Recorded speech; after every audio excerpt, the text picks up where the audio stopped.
Well, greetings and salutations, everybody. Welcome to the John Campea Show here on my YouTube channel. I am, of course, your host, John Campea, and it is an honor and a privilege, as it is every day, to have you guys here joining me today. Show of hands. How many of you guys stayed up ridiculously late last night to catch the new Mutants trailer? We're going to talk about that, pardon me, in just a minute, because I was up pretty late making sure I was able to catch the new Mutants trailer. But here's how today's show is going to go, guys. I've got two items in the world of movie news I'm going to talk about on the side that have caught my attention. Then after that, we're going to go to the live. Live comes later. We're going to go to the email questions and topics that you guys have sent in to me. How do you get an email question or topic on the John Campea Show? It's simple. You just email me anytime at john@thejohncampeashow.com. That's john@thejohncampeashow.com. And this is important, guys. You got to make sure to put the word topic in the subject line. Make sure you put that word topic in the subject line, or else I won't see it. Another important thing, too, here is make sure you keep your email to 90 words or less. If it's any longer than that, I usually won't read it because I wouldn't even be able to fit it on the screen even if I wanted to. Okay. With that stuff out of the way, special hello to all you guys who are watching live. And speaking of you guys who are watching live, I'm going to save a few minutes at the end of the show to take your live questions for those of you who are watching live. How do you get a question on live? Well, if you're watching live, tweet to me at John Campea. That's where you send in your tweets. Send them at John Campea, and I will pull out some live tweets near the end of the show, and we'll go from there. Okay, now with that out of the way. Obviously, one of the big things in the past week of movie news has been the dropping of the Star Wars The Last Jedi trailer, the new trailer for Star Wars The Last Jedi. And it did not disappoint. Now, it also came with this brand spanking new trailer. And here's the funny thing about that. I can't remember which day of the week it was. I think it was a Tuesday. Maybe it was a Tuesday that the trailer dropped.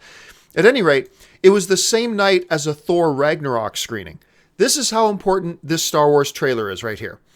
I came this close to skipping the Thor Ragnarok trailer just so I could stay at home and watch the Last Jedi trailer. I came this close to skipping the Thor Ragnarok screening just so I could stay home and watch this trailer. But I didn't. I went off and watched the screening. And it was a great trailer, solid trailer. I don't think it's like the top 1, 2, or 3 best trailers of the year, but certainly a fantastic trailer. I loved it. A lot of good stuff in there, and we talked about it ad nauseum. But they released some numbers the other day. And the numbers were this, is that the Star Wars The Last Jedi trailer that just dropped had over 120 million views in the first 24 hours. Here's why that number is significant. The last Star Wars The Last Jedi trailer, the one that came with all the fanfare, the one that released at Star Wars Celebration in Orlando, the first look at The Last Jedi, they got everybody stoked and excited. This trailer got almost 30 million more views in the first 24 hours than even that Star Wars The Last Jedi trailer got.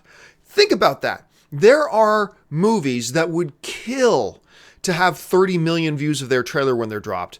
This trailer got almost 30, I think the exact number is like 29.1 million more views than the previous Star Wars The Last Jedi trailer, which knocked everybody's socks off. Now, that's not the all-time record for most views in 24 hours for a brand new movie and a trailer coming out, but it certainly ranks right up there. It's certainly right up there, and I think it just speaks to how excited, and, it seems the tickets went on sale. I spoke to somebody over at Fandango, and they said they learned a lot of lessons from the Star Wars The Force Awakens release when they put their tickets on sale in advance. Because remember, when The Force Awakens tickets went on sales, it crashed ticket websites all across America. They just crashed. So I talked to somebody I know over at Fandango, and they said they learned a lot of lessons. And I think a number of the companies learned a lot of lessons from The Force Awakens, and they were much more prepared. They had a lot more server bandwidth. They were just more prepared for the influx, and that's why when the tickets went on sale for Star Wars Last Jedi, you didn't see or hear about all the drama that we had with The Force Awakens. So kudos to the movie ticketed industry, both Fandango and the individual movie theaters that had their own ticket systems up and ready to go. So good on all of them for being more prepared for The Last Jedi than, let's face it, nobody was prepared for how big The Force Awakens was. I think we all knew it was going to be big. I didn't think we knew it would be that big for its opening weekend. All right, let's jump on now to the next topic. And the next topic is something I mentioned off the top. Last night, the first trailer for the new X-Men Universe film, The New Mutants, dropped. And I'm going to tell you right now, it is not often that movie trailers will catch me completely by surprise. It is very rare that movie trailers will be, like movie trailers that I knew that were coming, would catch me completely out of left field and be like, that is not what I was expecting in this trailer. Now, to be fair, we've been hearing from the people behind the New Mutants that, yeah, New Mutants is going to be a comic book movie, but also a horror movie. And I'm going to admit right now, I was like, yeah. So they're going to have some scares in the movie and they're going to call it a horror movie. Then that trailer drops last night. And I don't know if you guys have seen it yet. I highly recommend you do. But it was not what I was expecting. Because even though they said New Mutants was going to be a comic book horror movie, I was just expecting a few scares. I was still expecting a traditional X-Men kind of trailer. This was not a traditional X-Men kind of trailer. This was a bona fide, freaky horror movie trailer. I mean, and I got nobody to blame but myself, because they have been telling us that this New Mutants movie is going to be a horror movie, and I haven't believed them. I've just been sure it's going to have a scary character in it, and that now you're calling it a horror movie. This is a legit straight up horror movie. As a matter of fact, if they didn't say the word mutant, and if I didn't know what the New Mutants were, and if I didn't know that this movie was connected to the X-Men universe, and I just saw that trailer flat and cold without the big title screen and without that one nurse saying the word mutant, if I had watched this trailer cold, I never would have guessed that this was a movie that was taking place in the X-Men universe. Now, I don't know if that's a good thing or if it's a bad thing or whatever, but look, give them full marks. This trailer caught a lot of us by surprise, me especially. And I'm going to say right now, I got a feeling the fact that it caught a lot of us by surprise may turn some people off, and I totally get that. But for me, the reaction is actually opposite of that. It has intrigued me. I am incredibly intrigued by this movie. I mean, I was excited about it because it's an X-Men universe movie, so I'm excited about it. But this notion, this philosophy they seem to be taking this movie, straight up horror movie, I gotta tell you, now obviously they're hiding a lot of stuff from us. They're not showing us the kids bust out their mutant powers and doing all that kind of stuff. And I'm sure that those trailers are coming. The movie's still far away. We still got a long ways to wait before the movie comes out. So I'm sure that in future trailers, we will get to see the mutant powers break out. We will see a somewhat more traditional comic book movie trailer at some point. But I applaud the balls. I applaud them for putting out a trailer like that, especially as their first trailer. This movie is now completely on my radar. I mean, I was looking forward to it because it's an X-Men movie, but now it is firmly planted on my radar. Totally caught me by surprise. I'm curious about you guys in the chat board. What did you guys think about that trailer? I thought it was fantastic. I thought it was really good. And maybe part of my positive reaction is just because it caught me by surprise. Maybe that's part of it. Maybe I'll watch this trailer again in a couple of days and be a few days removed from it, and maybe I won't think it's all that hot. But as of today, I was pleasantly surprised. Caught me totally off guard. Not what I was expecting. Jump into the comments section and let me know what you think. Or if you've got a comment about the trailer, put it into the tweet that we can get to near the end of the show if you guys are watching us live. All right, guys, with that stuff out of the way, it's time for us to move on to the topics and questions that you guys have emailed into me. Once again, email questions to me anytime, john@thejohncampeashow.com, and put the word topic in the subject line. So the first question today comes to us all the way from one of my Patreon supporters, Dylan Grunwald. And Dylan writes, my question is regarding film pundits having a self-fulfilling prophecies. As an example, I'm one of the few who thinks Marvel has several great villains, aside from Loki. Red Skull, Ego, Vulture, Yellow Jacket, Ronan, etc. Do you think some fans and critics go into movies expecting something to be good or bad, and so they end up feeling that way no matter what? If so, how can this be prevented? Well, let's start with that first thing, that you think Marvel has a lot of great villains. Okay, that's great. That's the wonderful thing about movies, is that we can all have a different opinion of that stuff. Now, I do not think Ego was a very good villain. I don't think that Yellow Jacket was that great of a villain. I think Yellow Jacket served his purpose in the movie, and Corey Stoll is a great actor. I think he did a great job, but a memorable or an important villain, I don't think so. I think Ronan was a good villain, but not on the level of Loki or anything like that. The only villains I really think, Michael Keaton's Vulture was a good villain. He was a good villain. Loki, obviously, and Red Skull. So that's 3 out of the 12, 13, 14, 15, 16, 17 movies they've put out that have been pretty solid. So no, I don't think Marvel's villains are ever that great. Again, Kevin Feige has always made the point that they've never tried to make their villains that great because they want the emphasis to be on the heroes. I get that. That's fine. But it's pretty nice when you have really good villains. But you think the villains are good, and that's awesome. Nothing wrong with that. Now, let's get on to the meat of your question. Your question is, do people go into movies with a pre-existing expectation, and then they're going to keep that pre-existing expectation no matter what? It's hard to speak to that authoritatively, but I can say from my own experience, my experience has been the exact opposite of that. Like, for example, let's take the Power Rangers movie. Okay, let's take the most recent Power Rangers movie. I was convinced that movie was going to be a giant sack of crap. I was absolutely sure that movie was going to be awful. So I went into it, and because it wasn't an abysmal movie, I think my reaction probably ends up being a little bit more positive because it was even at least a little bit different than my expectations. So I was expecting it to be total horrible, and when it's not completely horrible, I came out going, hey, that was pretty good. So, or when I go into a movie with really super high expectations, even if it's a solid movie, I walk out going, could have been better. Like, so you're asking, does going in with certain expectations mean you're not going to budge off those expectations? I actually find from my own experience that going in with expectations, I'm more likely to have the opposite reaction if the movie at all even remotely justifies a different position than the one I went in with. And I find that with a lot of people. A lot of people who thought a movie was going to be totally awful, if it's not totally awful, they come out going, hey, that was pretty good. Whereas if they had no expectations going in, they might have come out and going, the movie's all right. But instead they come out going, that was pretty good because it was so different from the expectations they went in with.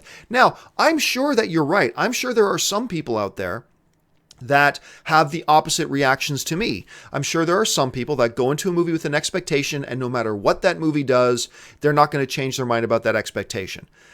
That's unfortunately a very closed-minded way of approaching films, but again, I don't see that happening on a large scale. I actually have the opposite reaction to that. I know a lot of people I know generally have the opposite reactions to that, but it's an interesting observation, and maybe it's one worth keeping an eye on with our inner circle of friends and family to see if they do the same thing. All right, let's move on to the next question. And the next question today comes to us from Zaheeruddin Babar, who writes, these days, studios are trying to get Oscar-winning actors for big-budget movies. My question is, why Leto's Oscar didn't help Blade Runner 2049? Jennifer's didn't help Mother, and McConaughey's didn't help The Dark Tower. It seems average moviegoers do not care about awards, so why does Hollywood? Well, thanks a lot for the question. I'm going to disagree with you. And because I think one of the things that your question supposes is that Mother, I can't remember how much money Mother made off the top of my head. Let's, for argument's sake, say $50 million. Just for argument's sake for now, let's just say Mother made $50 million. Your argument that nobody cares that Oscar-winning actress Jennifer Lawrence was in the movie because, see, it only made $50 million.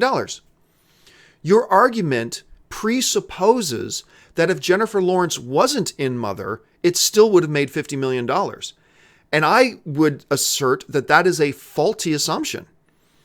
Like, let's say Dark Tower, again, I can't pull off the top of my head how much Dark Tower made. Let's, for argument's sake, say Dark Tower made $60 million, okay? Let's just, for the sake of the discussion, say Dark Tower made $60 million.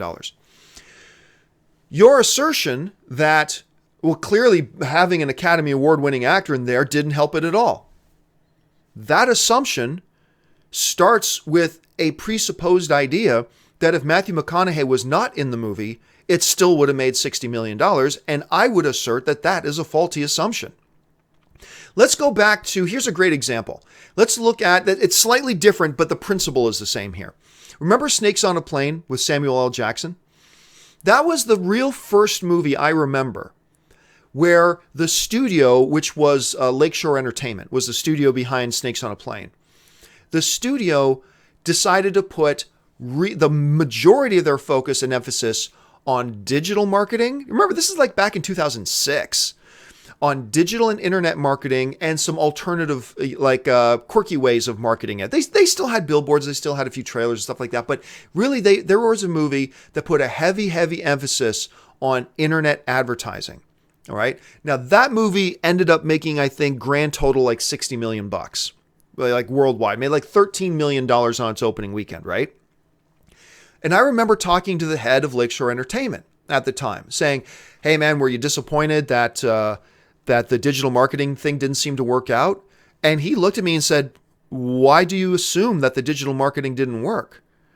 I said, "Well, I mean, weren't you hoping for bigger numbers opening weekend than like 13 million? He said, "Sure, absolutely. But I feel pretty safe by looking at our numbers that had we not done that big digital marketing push, this movie probably would have made $8 million or $9 million opening weekend. We think we got a 40% bump from our digital marketing." And he was right. I mean, I looked at the numbers with him and he was absolutely right. So here's the thing. When you say like having Jennifer in Mother didn't help Mother. Yeah, it did. Yeah, it did. It didn't propel it to big success. But if they didn't have the marketing with Academy Award, one of the most popular actresses in the world right now, this lady, Jennifer Lawrence, in it, it would have done worse. Everybody started buzzing about The Dark Tower when it came out that Matthew McConaughey was going to play the Man in Black. Everybody was just started buzzing and going crazy. Yes, that's perfect casting. He's going to be great, blah, blah, blah. The movie came out. It made the amount of money that it made, but I pretty much guarantee you it wouldn't have made that much had it not been Matthew McConaughey.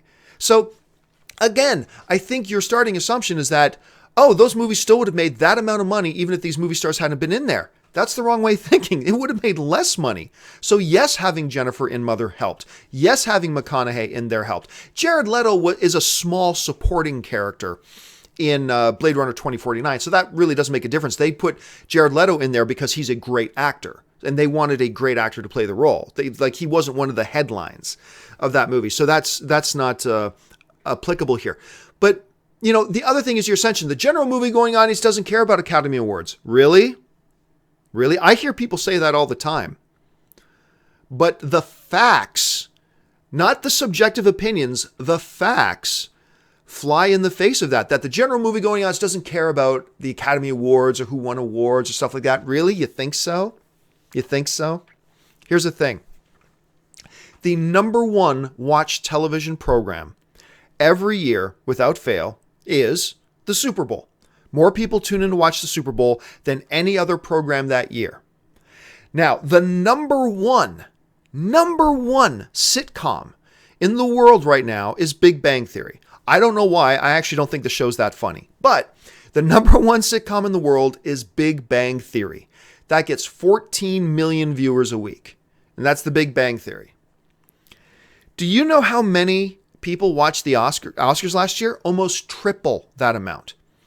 The Oscar telecast every year, other than the year when there's Olympics, the Oscar telecast every year is the second biggest most watched show of the year, aside from the Super Bowl. So don't tell me that the average film goer doesn't care about the Academy Awards or doesn't care about award winners or things like that. Don't tell me that when the numbers and the facts prove otherwise. When no other telecast gets more viewers in a year other than the Super Bowl, then that tells me, yes, the average the average film goer does care about the Academy Awards and do watch.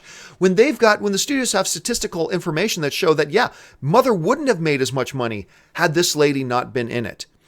Dark Tower wouldn't have made as much money if Matthew McConaughey wasn't there playing the role. So the facts seem to go against that sort of mentality. Now, that doesn't mean you're supposed to care about them. No, you can care about the Oscars. You can not care about the Oscars. That's totally fine. Either way, that's awesome. But the general movie-going audience does, and the numbers kind of prove it. So anyway, that's just my thought on that. Maybe you guys have a totally different opinion. That's awesome. Jump into the comments section and let me know what you guys think. All right, let's move on now to the next thing here. And the next thing comes to us from Michael Beltran, who writes, "Hi, John, longtime fan from Gibraltar. My question is, 5 days after Star Wars The Last Jedi, Jumanji Welcome to the Jungle gets its wide release, and there's some decent buzz about it, but how do you think the movie will fare against The Last Jedi? Dwayne "The Rock" Johnson is a box office draw, but Baywatch underperformed." Yeah, you know what? I don't know what the hell they're thinking. I do not know what the hell they're thinking. I'm looking forward to Jumanji. I'm looking forward to it. I think the trailers have been pretty cute. I don't think the trailers have been great, but I think they've been pretty good. And obviously, I'm a big fan of The Rock. And yes, I hated Baywatch. I thought that movie was one of the probably top 5 worst films of the year so far. But I'm a big fan of The Rock. I like Jack Black when he's in the right roles. And overall, the premise looks pretty cool. I'm excited to see it. I can't wait to look forward to it. But what the hell are they thinking? Releasing this movie 5 days, wide release at any rate, of Star Wars The Last Jedi.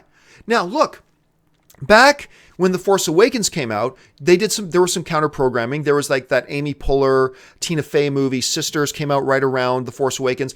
But that was great counter programming because not a lot of people who are interested in that movie, Sisters, were going to be lining up opening night to see Star Wars anyway. So that's good counter programming.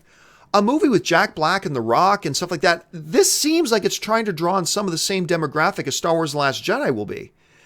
And if you're drawing even anywhere near remotely the same demographic, you're going to lose that fight. You're going to lose that fight 10 times out of 10. So honestly, and it's too late. They're not going to move it. I'm not quite sure what their rationale was behind, hey, let's release this movie that a lot of the people who are interested in this movie are also going to be big Star Wars fans. And let's release it 5 days after Star Wars releases. I don't know. But who knows? Maybe they've got a strategy and maybe the gamble will pay off. Maybe Jumanji is going to come out and have like a $60 million opening weekend, which would be great for that movie. And maybe it'll do bonkers business. But honestly, from where I'm sitting, it's like, I have no idea what the hell they are thinking. And maybe you guys got a theory about that. If you got a theory about why they're releasing this movie 5 days after The Last Jedi, jump into the comment section. I'm dying to know your thoughts. Maybe you can change my mind on that. All right, let's move on to the final email question of the day. And then I'm going to go over to the live Twitter questions for you guys that are watching live. And the first question today the last question I have to say today comes to us from Gabriel Arredondo, who writes, "Hi, John. I'm a big fan. Thank you so much, Gabriel. Greetings from Texas. I'm a huge fan of Gareth Evans's The Raid and The Raid 2. What are your thoughts on these movies, and have you heard anything about a potential for Raid 3 or the remake?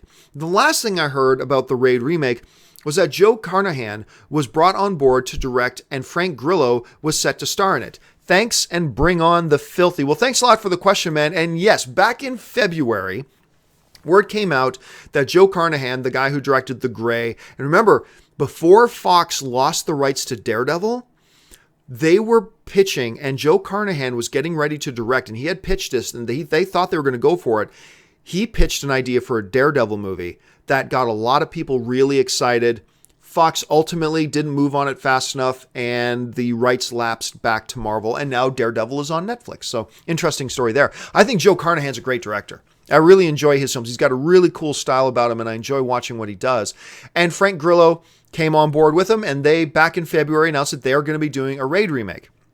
As a matter of fact, they revealed that on an interview with Collider when I was running Collider Video. But honestly, I haven't heard diddly since then. Like, I haven't heard the slightest whisper about what's going on with this Raid remake since February. So March, April, May, June, July, August, September, October, November. So we're 8 months in. We're 8 months on, and I have not heard another line. What are the chances of Raid 3? I think there's a pretty good chance of Raid 3, depending on what North America wants to do with Raid remake. Like, I don't know, maybe the North American rights for a Raid remake said, okay, we'll pay you guys X number of millions of dollars for the rights for us to do a Raid remake, but you've got to agree not to make Raid 3 and draw attention away from the Raid that we're making. That might have been a part of the deal. And if it is, and I don't know that it is, but if that's part of the deal, then we're probably not going to hear anything about a Raid 3 in some time. As far as, unless this Raid remake has fallen off the production train. If the Raid remake has fallen into production hell, then maybe we could see a Raid 3 at some point. But look, count me as one of the guys that I'm interested in a Raid North American remake. Just like with Joe Carnahan at the helm, I think he loves the source material. He's got a great style and sensibility in his films. I think you could make a really good North American version of the Raid and see where that goes. Because, come on, let's be honest. I know a lot of people absolutely lose their minds over the Raid movies. I get it. I do too. The action, it's some of the best action in movies that we've seen in forever. Absolutely. But let's not kid ourselves. The Raid movies aren't the best, narrative storylines in the world. They're not bad stories either, but let's not pretend that because we love the action in them and they're so entertaining on that level that the Raid movies some of the best scripts ever written. Let's not pretend that, okay? And so I think if Joe Carnahan can bring some of his great flair for narrative storytelling and his style of storytelling and combine that with insane, just balls to the wall action that we've come to expect with the name The Raid, if they bring in the right choreographers and the right second unit directors to handle the action and stuff like that, this could be something that's pretty special. Or it could end up being another remake that completely disappoints everybody. That's true too. But I think this is something that could be kind of special. So let's keep our eyes open for that.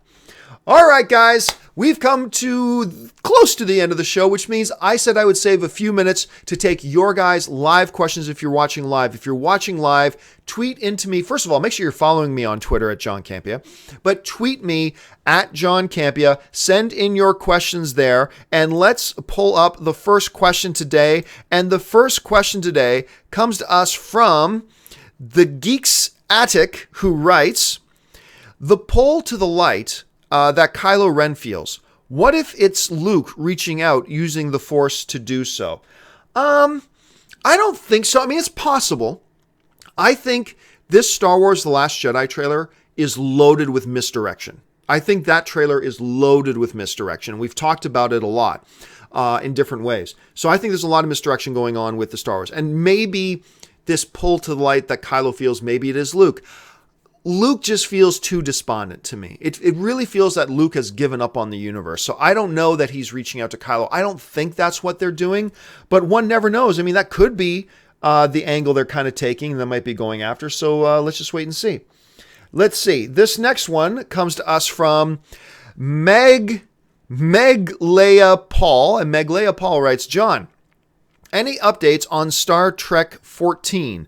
Last time we heard news was from Beyond's junket with Chris Hemsworth, George's Kirk coming back." Yeah, and really, I don't think of it as Star Trek 14. It's a different thing. It's Star Trek 4, really, of this new universe. It's the fourth Star Trek movie to me. I have not heard a single thing. Not a thing. You're right. It was shortly after the third Star Trek movie came out that, for those of you who didn't know about this, they announced that Chris Hemsworth was going to come back. Because remember, Chris Hemsworth, before he was Thor, for about 6 minutes, he was George Kirk, Captain Kirk's dad.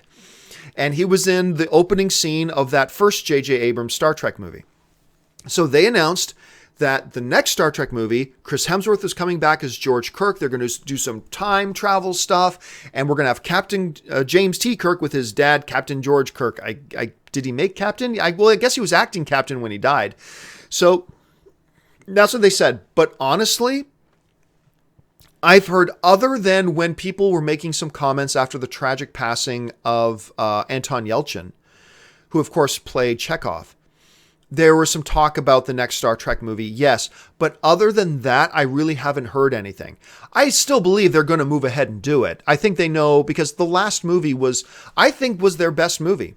I think the third Star Trek of this JJ Universe Star Trek was the best one they've done yet.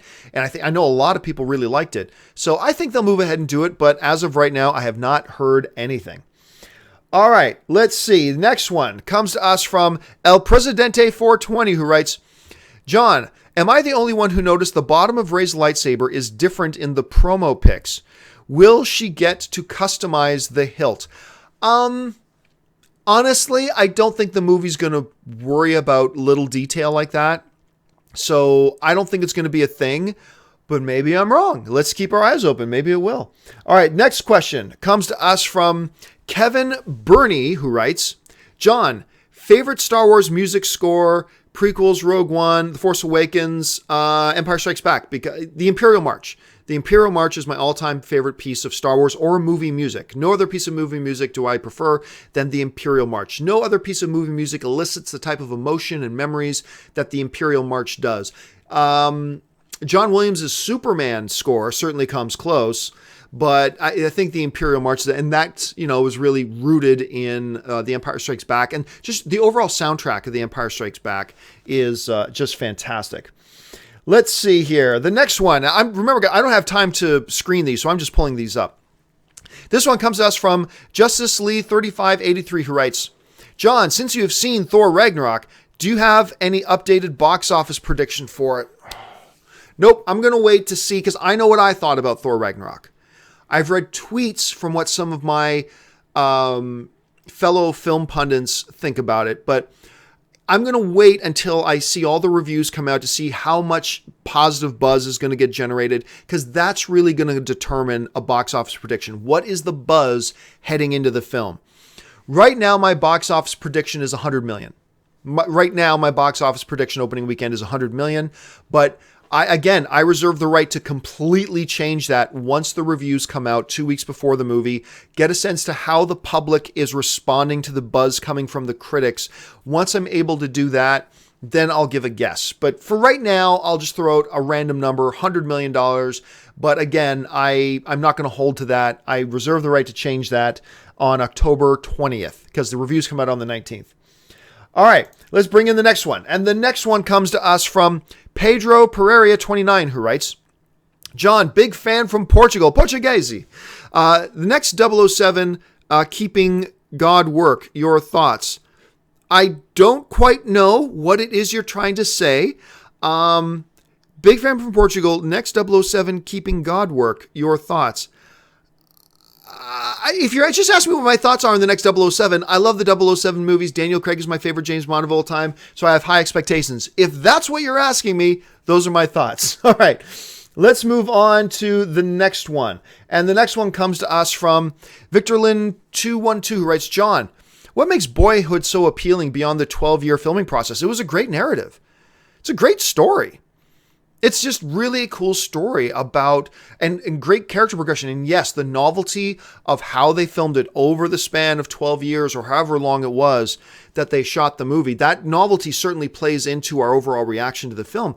But even if you take that out, even if you showed that movie to me today for the first time and told me they just changed actors, they still filmed this movie in the span of a year, but the kid, they just changed actors to represent him growing up. If you had told me that, I still would have thought it was a great movie. I just thought the narrative structures, the characters were great dialogue, great inter-character relationships.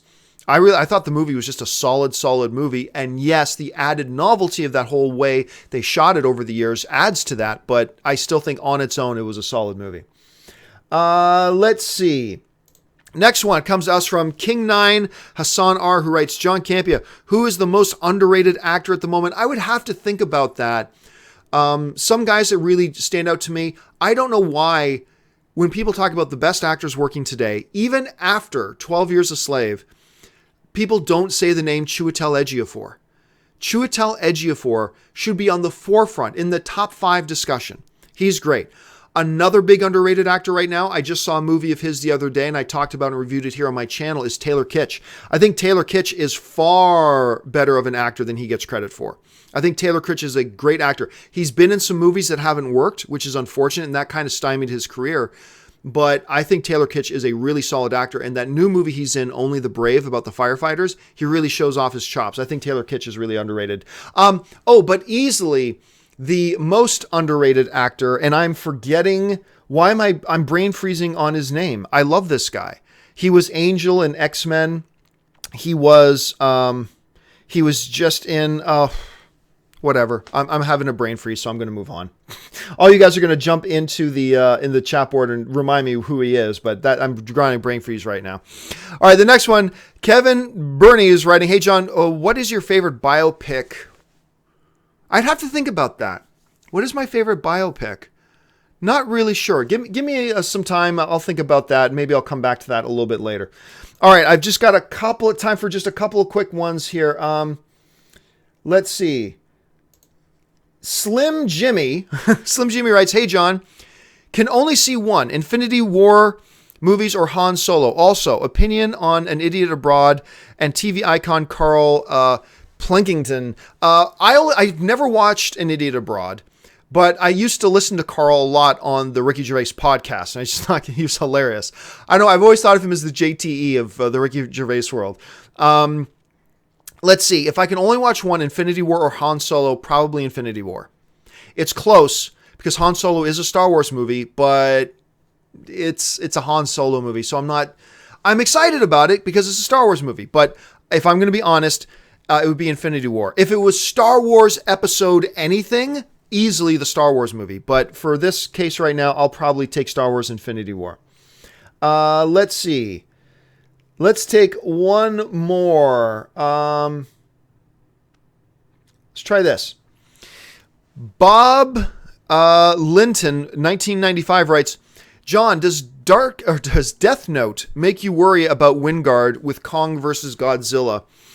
I've done some stuff with Adam Wingard, and they I had him on a panel of mine at Comic-Con once. They had me come and be the moderator for a screening of one of their movies where I did the Q&A with them and everything too. I think he's a very talented filmmaker. I'll admit, I was a little bit surprised to hear Adam Wingard's name attached to it. It doesn't seem, not that he's not a talented director, it just doesn't seem like the right fit. And if I'm going to be honest, yeah, Death Note makes me worry a little bit because I think there were a lot of problems with Death Note, and some of the problems were with the direction and some of the choices that were made with the direction. So, but I don't know. I mean, look, Godzilla versus King Kong or Kong versus Godzilla, whichever way it's going to be, is such a different kind of movie that it's going to call on Wingard to bring out totally different tools from his tool belt as a director to make that movie work. And maybe it'll really, really work, and we'll have to see. But if I'm going to be honest in answering your question, does Death Note make me a little bit worried about Kong versus Godzilla? Yeah, it probably worries me just a little bit. It probably does worry me just a little bit, but we'll just have to wait and see. All right, guys, that will do it for me for this installment of the John Campea Show. Thank you so much for joining me. Listen, while you guys are here, take a second, click on that subscribe button, become a subscriber to my YouTube channel. Make sure you follow me on social media, on Facebook and on Twitter, simply at John Campea. That's where you can find me all the time.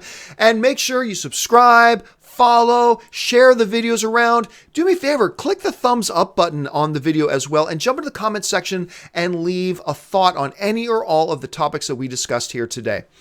All right, that will do it for me, guys. Thank you so much for joining me. My name is John Campea, and until next time, bye-bye.